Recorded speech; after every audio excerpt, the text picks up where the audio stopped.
وإذن سلام يا إخواني وأخواتي dadka Soomaaliyeed waxaa soo baxay bariyahan dambe oo arkaysa dad Soomaali aad u malayso oo maaragtay u hadlaya dawladda Itoobiya kuwaasoo raali ka ah ama dhahaya arrimo Itoobiya danaheeda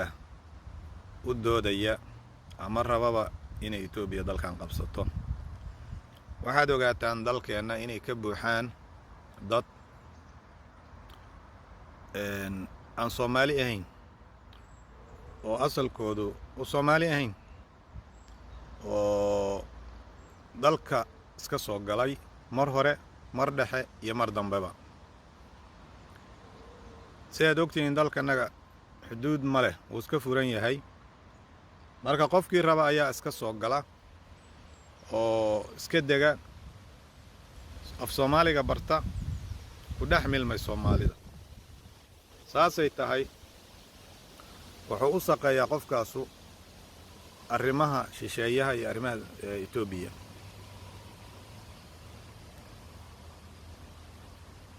soddonkii sano u dambeeyay sida aad ogtihiin dad ayaa ku soo qulqulayay. ka horna waxaaba jiraba niman oo Oromo ah oo ka soo qaxay waagii Mingista Hayle Maryan oo dalka soo galay oo Soomaali abow la dhihi jiray. dadkaasu weli inta badan ma noqon oo dalka joogaan. qof Soomaaliyey ma jiro. hal tusaale ayaan siinayaa aniga arrin igu dhacday hadda ka hor anoo xamar jooga ninaan garanayaa jiray. ninkaasu af Soomaaliga sidoo u garanayo ma u malaynayso qofkaan inuu Soomaali ahayn. qabiilada wuu kala garanayaa, wax kastana wuu garanaya. qabiilkuu raboona sheeganaya sababtoo ah ilaa bilow ilaa dhammaad wuu garanayaa qabiilada.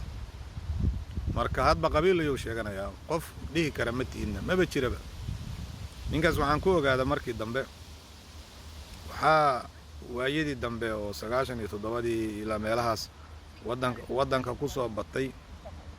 niman oo dhalinyaro u badnaay oo ka imaaday Itoobiya oo Oromo ah.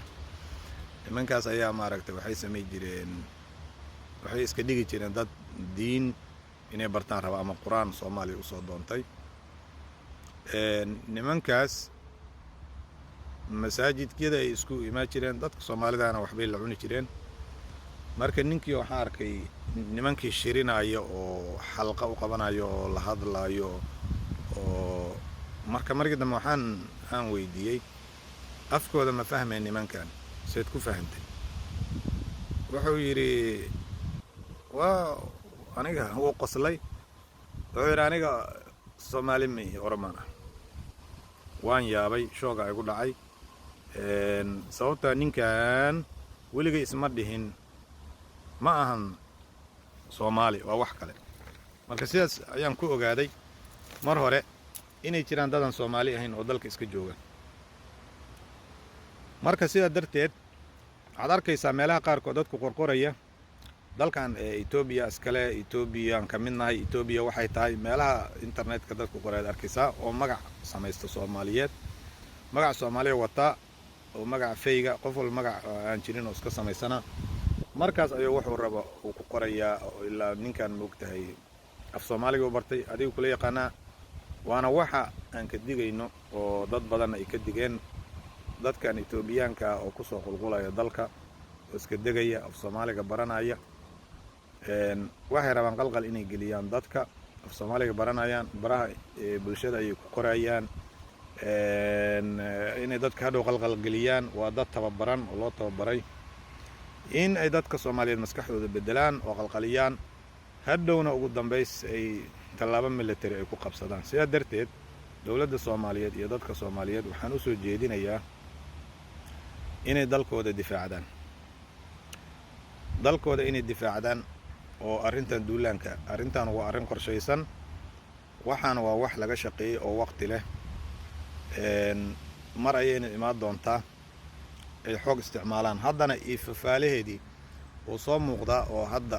way cadcaddahay waxaa waaye waxaad ka dareemaysaa aayadda qur-aankeed waxay ahayd cadaawatinimadooda afkooda ayaad qalbigooda ayaad ay ku qarsan tahay ood ka dareemaysaa marka afkayna ka soo baxdaba qad badat ilbaqdaa'u min afwaahihim walaakin maa fii suduurihim akbar ilaahay sida uu qur-aanka ku sheegay dadka nacaybkooda waxay ka soo baxaysaa afkoodaad ka dareemaysaa laakiin waxa qalbigooda ku jira cadowga ayaa ka daran marka walaalayaal annaga Soomaali haddaan nahay yaanan isku jeedin oonan isfiirsan annaga dhexdannada cadow aan isku qabno ama dawladda nacayb aan u qabno ama nin madax ka ah oon qabiilkaaga ahayn nacayb aad u qabtid walaalayaal cadowga Soomaaliya iyo Itoobiya oo cadowgeena ah oo na kala jeclayn aniga iyo adiga yowsan naga dhigin inaan dalkanaga iyo dawladnimadannada aan ku burburino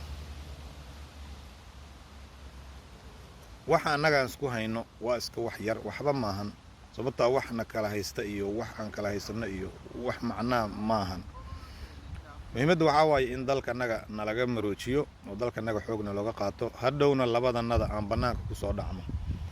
sababtaa walaal adiga markaad isdisho isdaciifido waxaad u fududaynaysaa cadowga dibadda oo Itoobiya ayaad waxaad u fududaynaysaa inuu soo dhex galo waxyaalahan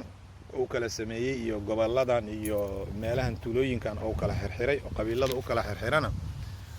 waxa uu noqonayaa inuu adiga walaalkaaga kugu xigo oo deriskaaga oo maaragtay inta kugu diro oo hubku soo siiyo asagana hubeeyo marna adiga kula shiro yiraahdo anaa kaa celinaya oo adigu tira soo dhawaaw ilaa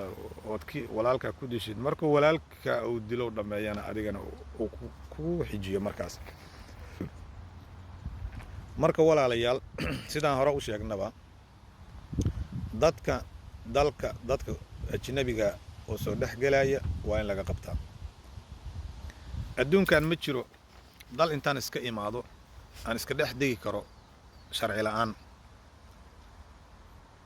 dad badan waxaa jira aan Soomaali ahayn yaa kontaroola dadkan oo adiga yiri Soomaali ma tihid adiguna Soomaaliya tahay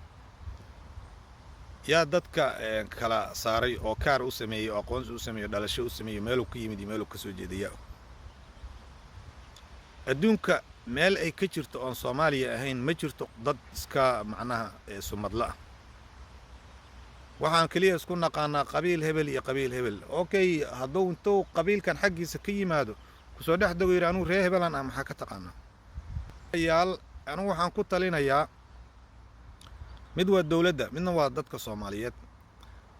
adduunyadan aan ku nool dal walba dadkiisa ayaa indha u ah hadday ku arkaan qaab daro ka dhaqdhaqaaq xumo si ay dadka ku soo rabood gareynayo laakiin annagu waxaas ma aan naqaano sidaas darteed cudur kasta ayaa isaga kaana dhex noolaanaya halaq kasta ayaa isaga kaana dhex noolaanaya balaayo kasta ayaa isaga kaana dhex noolaanaysa way jiraan dad Soomaaliyeed oo Soomaali ahayn oo mar hore dalka soo dego Soomaaliyoobay laakiin waxaa loo baahan yahay inaan dadka iska fiirino dadka aan kontaroolno dadka aan la soconno ayaa loo baahan yahay qofku dal uusan lahayn wuxuu ku joogi karaa inuu fiisa ku soo galo oo sharci uu ku imaado waqti go'an joogo ama deganaansho uu ku joogo ama maaragtay kabacdina hadduu dhalasho qaato oo dhalashadii uu qaato wuxuu noqon karaa dee qof waddanka tirsan sida waddamadan aan joogno kale waa nimid sharcigaana la siiyey sharciga markiina la siiyey shuruudaan buuxinay waqtigaan joognay afkiaan barannay dalkii aan ka mid noqonay sidaas sharciga qofkii soo mara waa caadi wax dhiba ma leh laakiin waa iska imaanayaa waxaan rabaan samaynayaa markaan rabaan ka tegayaa qof kasta adduunka waxaa ku soo gelaya intaasoo sirdoon intaasoo sida nagu dhacaysa maanta marka dadka Soomaaliyeed walaalayaal indhihiina fura dalkiina difaacda dawladda Soomaaliyeedna ha samaydo dad la socda dadka aan Soomaaliga ahayn oo dabagala oo xira ama dalka ka bixiya marka wax walba gacan isku duubnay wax ku qabtaane aan isku duubnaan waa idin salaam